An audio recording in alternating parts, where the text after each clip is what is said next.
ગુજરાતમાં છેલ્લા 30 વર્ષથી ભાજપનું શાસન છે અને આ ભાજપના શાસનમાં છેલ્લા અઠવાડિયાથી ભાજપના શાસનકર્તાઓ ગુડ ગવર્નન્સ એટલે કે સુશાસનની વાતો લઈને ગામડે ગામડે નીકળ્યા છે। પરિસ્થિતિ એવી છે કે આ શાસન સુશાસન કહેવાય કે કુશાસન છે કહેવાય એ જ સમજાતું નથી। અનેક પ્રશ્નો છે, રોજગારીના પ્રશ્નો હોય, ભ્રષ્ટાચારના પ્રશ્નો હોય, દારૂબંધીના પ્રશ્નો હોય, શિક્ષણ જગતમાં તમે જુઓ તો પેપર લીક થઈ રહ્યા છે, ફીઓ મોંઘી થઈ રહી છે। આ અનેક પ્રશ્નો છે તેમાં ગુજરાતમાં અને ખેડા જિલ્લામાં આમાં પ્રવાસ દરમિયાન અનેક જગ્યાએ જવાનું થાય છે। તો તમામ જગ્યાએ જિલ્લા પંચાયત આરએનબી વિભાગ દ્વારા જેટલા પણ રસ્તાઓ થઈ રહ્યા છે, આ રસ્તાઓમાં દેખીતી રીતે જ જેને ખ્યાલ ના આવતો હોય ને એને ખબર પડે કે આમાં ભ્રષ્ટાચાર થયો છે, કારણ કે 2-3 મહિનામાં જ આ રસ્તાઓનું તૂટવાની શરૂઆત થઈ જાય છે।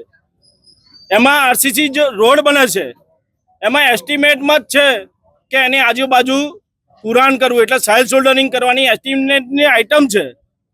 હું જોઉં છું, જ્યાં પ્રવાસ કરું છું ત્યાં આરએનબી વિભાગના જે રસ્તાઓ છે એમાં આરસીસી રોડ પર ક્યાંય સાઇલ શોલ્ડરિંગ કરવામાં આવતું નથી। અનેક વાર રજૂઆતો થાય છે મીડિયાના માધ્યમથી, મીડિયા મિત્રો પણ આ બતાવી રહ્યા છે, તેમ છતાં આ સત્તાધીશો અને આ અધિકારીઓને આ દેખાતું નથી અને કોઈની વાત સાંભળવા તૈયાર થતા નથી। એટલા માટે જ હું ખેડા જિલ્લા કોંગ્રેસનો પ્રમુખ છું અને મારા વતનમાં હમણાં 12 રસ્તાઓ જે જિલ્લા પંચાયત આરએનબી વિભાગ દ્વારા બન્યા, એ તમામ રસ્તાઓમાં ભ્રષ્ટાચાર થયો।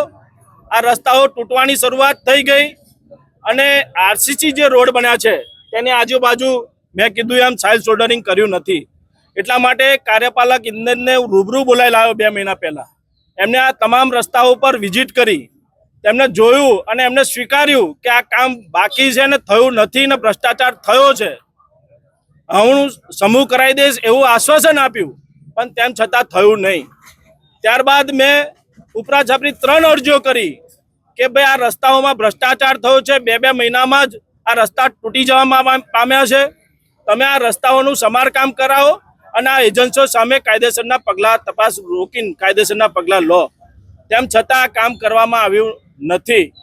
એટલા માટે જ આજરોજ આ કણજરી મુકામે આજરોજ ખેડા જિલ્લા કોંગ્રેસ સમિતિ દ્વારા જિલ્લા પ્રમુખના નાતે અહીંયા ઉપવાસ આંદોલન પર આજે બેઠો છું।